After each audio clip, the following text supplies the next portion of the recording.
The Democratic National Convention kicked off its first day with the upbeat theme of working together, a celebration of party unity that left 15 people dead and 72 injured. The division in the party was so bad that the convention actually opened with a rendition of Battle Hymn of the Republic, a song written to inspire the defeat of Democrats. Democrats claim, however, that that was back in the bad old days when Democrats kept black people helplessly dependent and took actions to break up their families. Wait, that's actually the party platform. It's confusing. Bernie Sanders tried to bring unity to the party by telling his supporters to vote for Hillary Clinton, and he was then booed by his own supporters. As one Sanders voter put it, quote, "It's disgusting that this idiot Bernie Sanders would support Hillary Clinton when Bernie Sanders is so much better. If Sanders continues to support Clinton, I'll be so angry, I'll ditch Sanders and support Clinton. Or wait, maybe I should support Sanders to get back at Sanders for supporting Clinton. But then that would mean supporting Sanders when he supported Clinton when he should have supported Sanders, which would be wrong. Anyway, the important thing is that no one in America should have to work to earn money, but everyone should be given money taken from the people who work to earn money, who should be no one," unquote. The Sanders supporter then sank into a confused stupor, which lasted until it was time for him to anchor ABC Nightly News. Meanwhile, Democratic Congressman Hank Johnson had to backtrack after comparing Jews to termites. Johnson, who once expressed the fear that the island of Guam might capsize if too many people stood on one side of it. No, I'm just joking. Oh, no, wait, I'm not joking. He actually said that. So he's like a Democrat congressman and an idiot. But I repeat myself. Anyway, Johnson told an anti-Israel group that Jews are moving into Palestinian settlements like termites moving into a house. Johnson later issued an apology saying, quote, "When I compared Jews to termites, I merely meant that Jewish people are like hideous flying insects who eat wood," unquote. American Jews said they could get used to flying around and eating wood as long as it meant they could continue to support the anti-Semitic enemies of Israel by voting for Democrats. In other bad news for Democrats, a new hack of DNC documents revealed a list of talking points the Democrats have been distributing to their representatives so that they can defend Hillary Clinton. The talking points are as follows. 1, Hillary Clinton is one of the most knowledgeable people ever to run for president. Unless there's a scandal, then she has absolutely no idea what's going on. 2, Hillary Clinton is a wise foreign policy hand who pressed the reset button to establish friendly relations with Russia, and the Russians are out to destroy her. And 3, Hillary Clinton is a strong, independent woman, and Donald Trump is a bully for picking on a poor, defenseless woman like Hillary Clinton. The convention continues today with a theme of "I hate all you people, you're a bunch of jerks." Trigger warning. I'm Andrew Klavan, and this is The Andrew Klavan Show. What a delightful convention it is. It's like if you watch the news, it's a wonderful convention. Unfortunately, if you watch the convention, it's complete chaos. But, I noticed there was one word that was not spoken at the convention, ISIS. Not one time was it ever spoken, and one word that was not spoken in the news coverage, which was unrealistic. So that never happened. All right, we're live on Facebook for 15 minutes, and then your entire computer will shut down, and there'll just be a void unless you come over to the Daily Wire and hear the rest of it, where you can also subscribe, and then you can continue to watch us and be part of tomorrow's mailbag. Yay, the mailbag is tomorrow. And you can be there for just a lousy $8 a month, which you're clinging to like greedy bums you are. All right, so yesterday, Michelle Obama made a wonderful speech in a wonderful dress, and her smile was lovely, and the speech was the stupidest speech I have ever heard, and I will discuss that and talk about why I thought it was really a speech for idiots. I mean, it's all you heard about. After all this chaos, the DNC hack and all this stuff, all you heard about was, oh, how wonderful Michelle Obama's speech was.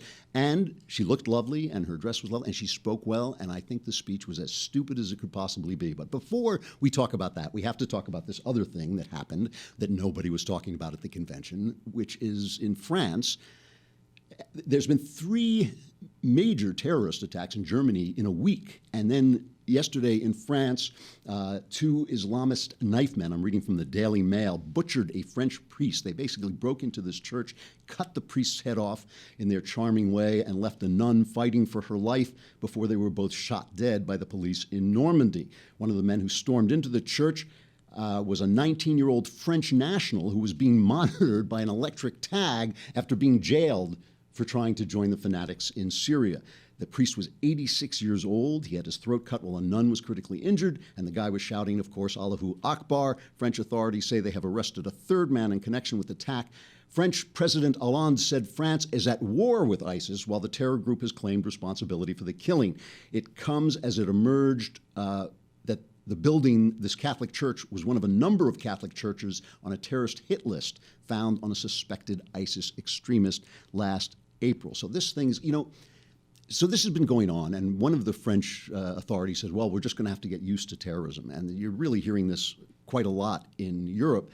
And one of the things is they don't understand this is not terrorism as they're used to it. I lived in England during the 90s, and for about 2 years during the 90s, there was a spate of IRA bombings. And I was standing on top of one of them when it went off, literally on top of it, as it went off in a tube station. And it went off, and it actually lifted me off the ground for a minute. It kind of jumped out, nobody was hurt. Well, and that was the thing. Usually, nobody was hurt. Now, I'm not singing the praises of the IRA. They killed a lot of people. They kneecapped people. They did horrible things. But as they got more sophisticated, they would start to call the police and say, there's going to be a bomb go off, clear the area. So it would cause all this damage, it would shut down shops, it would cause economic hardship and all this, but it wouldn't kill anybody. And the reason was they were trying to accomplish something. They were trying to affect hearts and minds, because most terrorism is about land. Most terrorism is, you are occupying our land, get out. And the excuse for it is, we're just ordinary people and you are a nation with an army, and we want our nation back. And it's usually this kind of, it's a separatist movement, give us this piece of territory because this is where we come from and it's not fair for you to take it over. They're trying to accomplish something. So they think, when we got hit on 9/11, a lot of Europeans said, well, now you know what it's like. But this is different. See, this is a war of conquest. This is an invasion. They are not trying to get anything that it belongs to them. They're not saying, oh, we were in England first, give it back to us. They're saying, you were in England, and now we're coming to take it. You were in France, and now it's ours. You are infidels, and we have to defeat you and destroy you. And that's an entirely different thing. And if they don't understand they're at war, they can't fight back. And that's why Obama's inability to speak the words Islamic extremism is such a joke, because he doesn't understand the entire nature of what's going on. They're not killing us to get anything. There's nothing we can give them except our souls and our freedom that's going to stop them from doing this. And that's the problem. So Bret Stephens wrote a brilliant column in the Wall Street Journal today. He's their foreign correspondent, foreign columnist. And he wanted to know if Europe is helpless under this onslaught. And he said, this is just one quick paragraph. He said, can the decline of Europe be stopped? Yes, but that would require a great unlearning of the political mythologies on which modern Europe was built. Among those mythologies, that the European Union is the result of a post-war moral commitment to peace, that Christianity is of merely historical importance to European identity. That's a myth, he says, has to be gotten rid of, that Christianity is of merely historical importance, that there's no such thing as a military solution, that one's country isn't worth fighting for, that honor is atavistic and tolerance is the supreme value. People who believe in nothing, says Bret Stephens, people who believe in nothing, including themselves, will ultimately submit to anything. So we talked about this the other day, about this scientist who went and tried to discover why ISIS has such good fighters, and he found out through his brilliant scientific methods it's because they believe in something. They believe in something beyond themselves, and people in the West don't.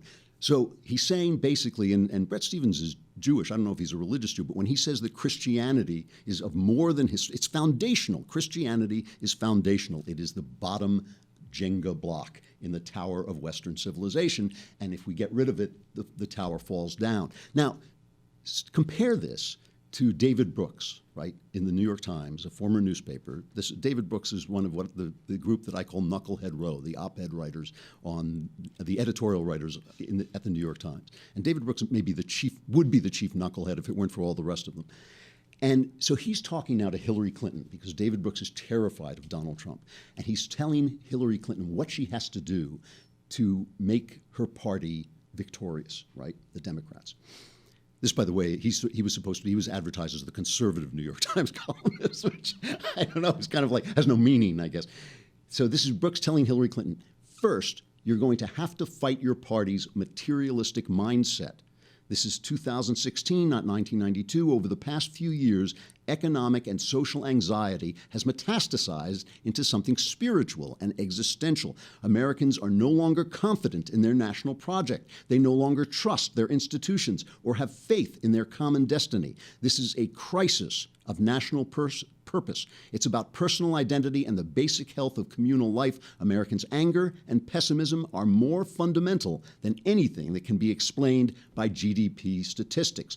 Many Democrats, Brooks goes on, have trouble thinking in these terms. When asked to explain any complex phenomenon, they instinctively reduce it to a materialist cause. If there's terrorism, there must be lack of economic opportunity. If marriage is declining, it must be because of joblessness. This materialistic mindset means that many Democrats are perpetually surprised by events that involve cultural threats and national identity. So Brooks is essentially saying the same thing to Hillary Clinton that Bret Stephens is saying to Europe. The only difference is that Brooks doesn't understand that Hillary Clinton cannot embrace the spiritual because everything she believes is materialistic. Socialism is a materialistic creed. It says we can solve, it says everything you do is based on your economic situation, and everything can be solved based on your economic situation. So basically, Brooks is calling on Hillary Clinton not to be Hillary Clinton, which I would call on her to do too. If I thought she could pull it off, believe me, I would call on her to be Ted Cruz. I would say, please, Hillary, be Ted Cruz.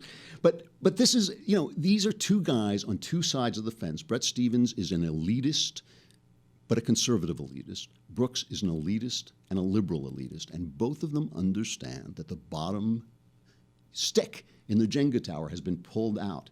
And this is something you have been hearing on this show now since this show has begun, that this is the solution. The solution is going to come through religious revival, or it's not going to come. That's the only way it's going to happen. And those of you who say to me, I want to believe, but I can't believe, you better start thinking about it because if it doesn't make sense to you, possibly it's you. It's possible that you are sinking in an atmosphere and in a intellectual current that is sweeping you away from the actual truth. Okay, so now let's go from that to Michelle, all right? The DNC is coming apart at the seams. Debbie Wasserman Schultz is being screamed at during her campaign. She's being booed off the stage. People booed the opening prayer, when Cynthia Hale, the Reverend Cynthia Hale, mentioned Hillary Clinton during the opening prayer. They booed her, and God had to be escorted off the stage under security.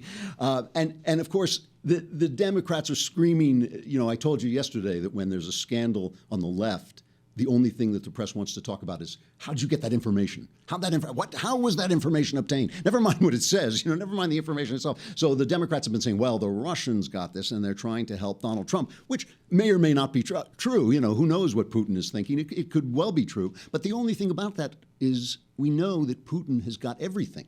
Putin, they said, there was a story in the New York Post today where the guy said, they stole Hillary Clinton's password off her machine. It wasn't like they had to hack into her computer. It was like they looked over her shoulder. She was that careless with her security and that careless with our secrets. So they just stole this thing. So now Putin, she's basically in Putin's power. I mean, at least Trump wants to be where she actually is. And by the way, this idea that Trump is not going to defend Eastern Europe from Putin because they're in cahoots. When has Obama done anything to defend Eastern Europe from Putin? They're all the same people. All right, so now Michelle steps up. And you have to watch, before we even play Michelle, I just have to play from our friends at Newsbusters, one of my favorite sites, Newsbusters, because they collect the bias of the press. They put out a video of all the networks reacting to Michelle Obama's speech. Listen to this.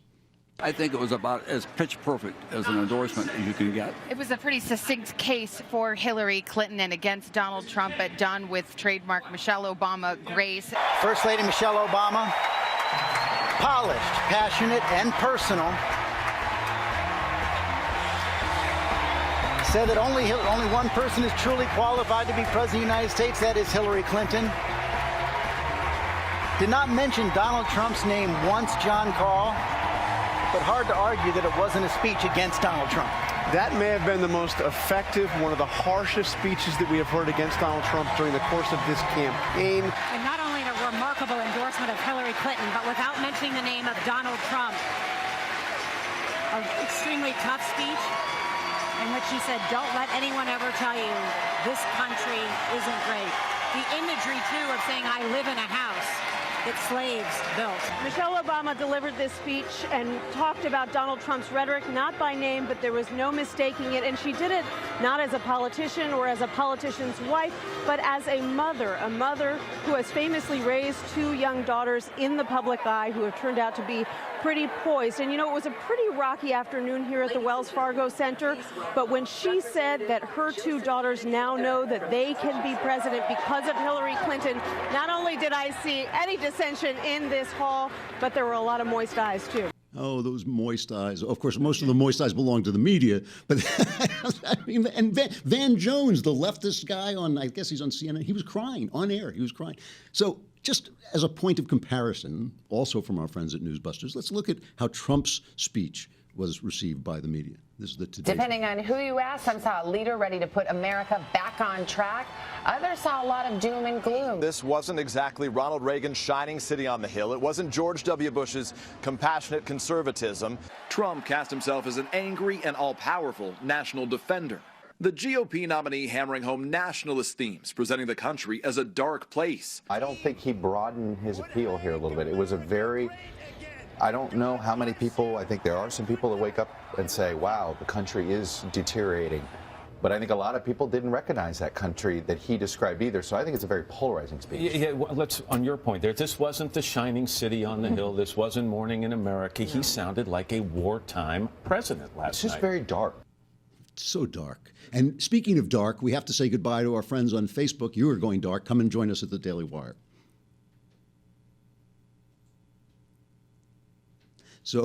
So Trump is dark, dark, dark. And that was on every report. Dark, dark, dark, dark, dark. And this one was emotional. It was emotional. You know, even on YouTube, when, you know, you went up to look up the speech, it's like, you know, here is Michelle Obama's emotional speech. You went to look up the transcript. Here's the transcript of her emotional speech. You know, I wonder, are there talking points they're spreading around? I just wonder. So an emotional speech. And I will say she looked lovely, and it was an effective speech. I don't want to say that it wasn't an effective speech. It did, you know, when she said it was a rocky day, that was not how they were describing, you know, there was a little bit of a floor fight. There was a floor fight the first day of the Republican convention, and that was chaos. That was repeatedly referred to as chaos. There was chaos at the Democrat convention yesterday. There was genuine chaos, and it was a little rocky. It was a little rocky in the press. It was a little rocky, but then Michelle Obama brought everyone together. So it was very effective. She looked nice. The dress looked nice. She's pretty. She smiled.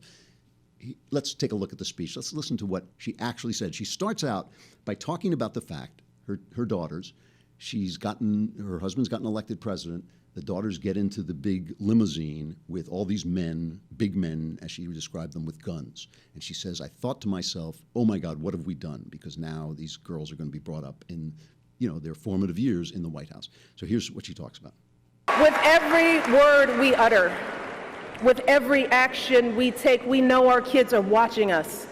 We as parents are their most important role models. And let me tell you, Barack and I take that same approach to our jobs as President and First Lady, because we know that our words and actions matter, not just to our girls, but to children across this country. Kids who tell us, I saw you on TV, I wrote a report on you for school.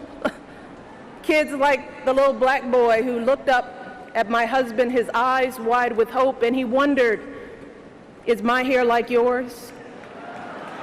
And make no mistake about it, this November when we go to the polls, that is what we're deciding. Not Democrat or Republican, not left or right. No, in this election and every election is about who will have the power to shape our children for the next 4 or 8 years of their lives. What? That's what we're deciding? That, you know, Obama said this in his first election, when he first ran. Some reporter asked him why he wanted to be president. And he didn't say to affect the country, to fundamentally transform the country. He said, I want a black boy to be able to look and say, I can be president. And I thought, I wrote at the time, I wrote a piece for the Wall Street Journal, which the Journal wouldn't publish. I said, you know, that's not a reason to be president. That's a reason to pretend to be president. That's a reason to play the president on TV, you know, to be a role model for children. She's basically telling us that all of us are children, that she is going to affect with their, that's why we're voting for a role model. And that's her hit at Trump, that Trump is not a good role model. But we're not voting for a role model. I don't need a role model. In fact, in the neighborhoods that she should be most concerned about, they could use a dad at home for a role model. They don't need the president for a role model. The president may set the tone, but that's not his job. His job is to, A, defend the country from foreign attackers, which Obama has failed at miserably, to manage the economy, to manage the legislative branches, all of which Obama has failed to do miserably, okay? So basically she's telling us, we're all children. We're all their children, and we're electing mommy. That's what she's telling us. Listen, she goes on. Play the second cut. I am here tonight because in this election, there is only one person who I trust with that responsibility. Only one person who I believe is truly qualified to be President of the United States, and that is our friend Hillary Clinton. I trust Hillary to lead this country because I've seen her lifelong devotion to our nation's children. Not just her own daughter, who she has raised to perfection, but every child who needs a champion. Kids who take the long way to school to avoid the gangs. Kids who wonder how they'll ever afford college. Kids whose parents don't speak a word of English but dream of a better life. Kids who look to us to determine who and what they can be. I mean, it's all about this. It's all about that. We're elected. She's running for mommy. She's running to be my mom, which is like, by the way, not that good a job. First of all, she ought to know, it's a thankless occupation in my particular case. But on top of that, it's like, who needs them? This paternalistic or maternalistic, what difference does it make whether it's paternalistic or maternalistic? One of my big objections to Trump is his strongman attitude. I alone can solve. It's going to be great. When I do it, it's going to be great. I don't need to tell you how I'm going to fix it. I'm going to fix it. It's going to be me. It's going to be Trump. It's going to have those big letters in back of it, so it's going to be terrific. I despise that stuff. Tell me what you're going to do. You're an executive. You're an executive of a company. You're running to be a chief executive of a company called America. Just tell me what you're going to do. Put on a tie and go do it, Now, this is all they've got on the left. They're the same damn people, This is all they've got, is we are going to show you how to be. We're going to be role models. And the funny thing is people fall for this because even though a huge majority of people think this country is going in the wrong direction, a lot of people approve of the job Barack Obama is doing. Because you know what? This is what they approve of. They approve of this job. They think he makes a nice role model. He's cool, he's hip, he's funny, he's relaxed. He comes on the late night shows and he does a good job. And that's what they're talking about. They're not talking about whether he's doing a good job as president. They're talking about whether he's doing a good job playing the president. And that's what Michelle Obama is selling you. And the infantile press loves it. They love it. Please make us into children. Let's let her finish up. Don't let anyone ever tell you that this country isn't great, that somehow we need to make it great again, because this right now is the greatest country on earth. And as my daughters prepare to set out into the world, I want a leader who is worthy of that truth, a leader who is worthy of my girls' promise and all our kids' promise, a leader who will be guided every day by the love and hope and impossibly big dreams that we all have for our children. This is an insane speech almost. And the thing is, like I said, she looks great. She sounds good. She's upbeat. I don't know what happened to, this is the first time as an adult I've been proud of my country. What happened to Angry Michelle? Yeah. I guess Angry Michelle is off stage, she goes back, like they keep her in a cage. No, let me out. No, you're Angry Michelle. You have to stay in the cage. We only let out nice Michelle. Okay, I'm out. I love my country. My country is great. No, I hate my country. Stay in the cage, Angry Michelle. It's like suddenly they feel that the press, their minions in the press, sold to the people this idea that the Republican convention was chaotic and dark, so this is going to be unified and happy, and the fact that they're all ripping each other's throats out doesn't matter. It doesn't matter. See, here's the problem. The Wall Street Journal has an op-ed, an editorial today, which means it comes from their editors and written without a signature. And it talks about the fact that President Obama has succeeded in much of what he wants to do. It says President Obama said in 2008 that he wanted to be the reverse Ronald Reagan. And in one sense, he has been. As he takes the Democratic stage in Philadelphia, that he's going to talk tonight, Wednesday, he can rightly claim to have fulfilled most of his major progressive policy goals.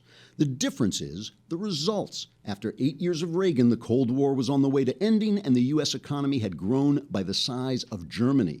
Mr. Obama is leaving to his successor a world of spreading disorder and a country as economically anxious and more politically polarized than he inherited. In other words, Obama has been a successful leftist president. He has done a lot of the things he said he was going to do. He passed Obamacare with his supermajority, although nobody else has signed on for it. He's nationalized the student loan industry. He's turned banks into public utilities with Dodd-Frank. And everybody's unhappy.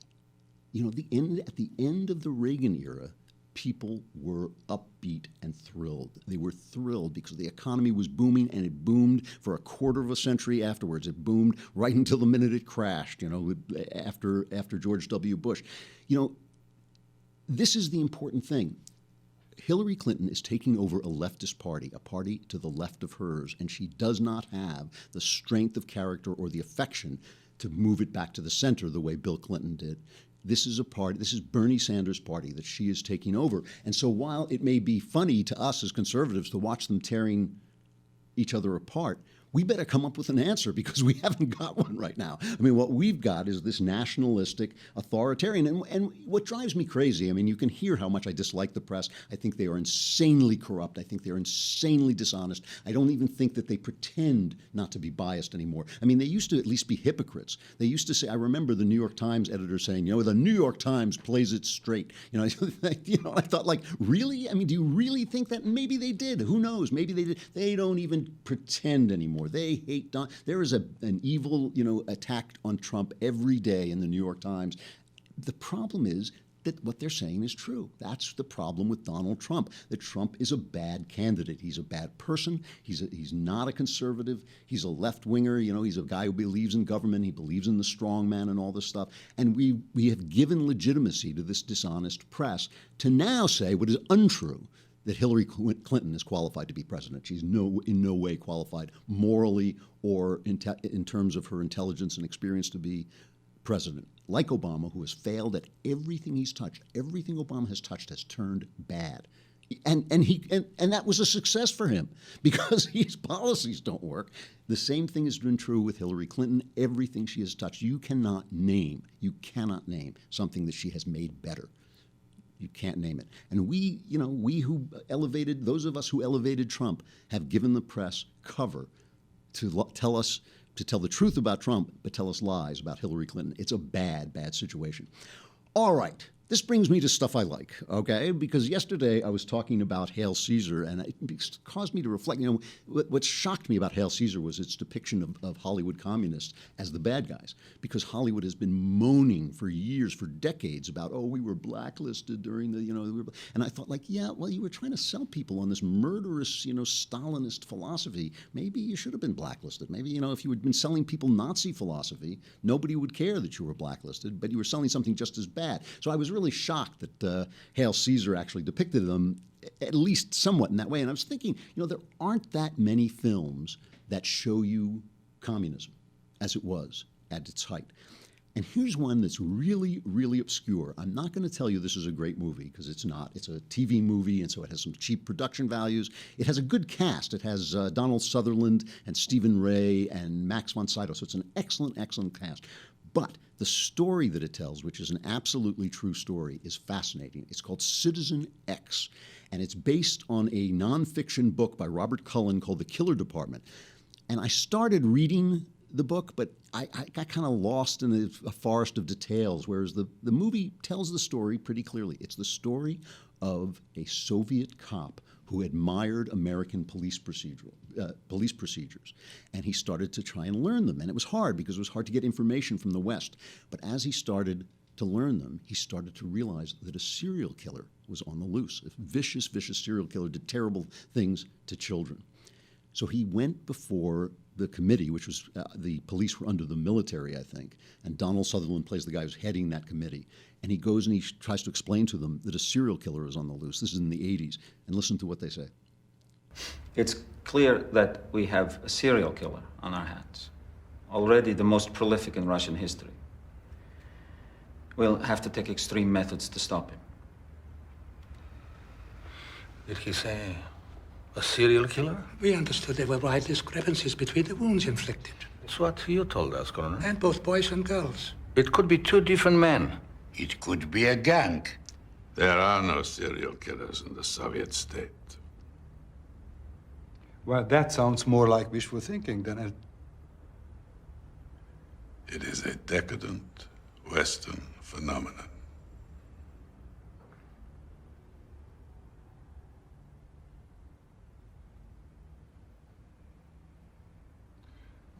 Gentlemen, that's all we have for now. Thank you for taking time out of your busy schedules. I'll keep you abreast of any developments, no pun intended. This went on for decades. It's a real story. It went on for decades. They refused to admit there could be a serial killer. They said it must be a homosexual, it must be a Jew, it must be all the people that the Soviets disliked. And they would bring in these poor guys and beat the bejesus out of them and try and get them to confess while the serial killer went at large. And the cop started to go insane. The cop literally started to break down. It's a great, great story and a really well-done movie. I'm not going to tell you it's a great movie, but just so fascinating for its story and for its depiction of what the Soviet Union really was. Citizen X. That's it. If the Democrats don't kill each other, well, maybe we'll kill them. Who knows? We'll do our best to discredit them, and we'll be back again tomorrow. I'm Andrew Klavan. This is The Andrew Klavan Show. Thanks for coming by. Come back.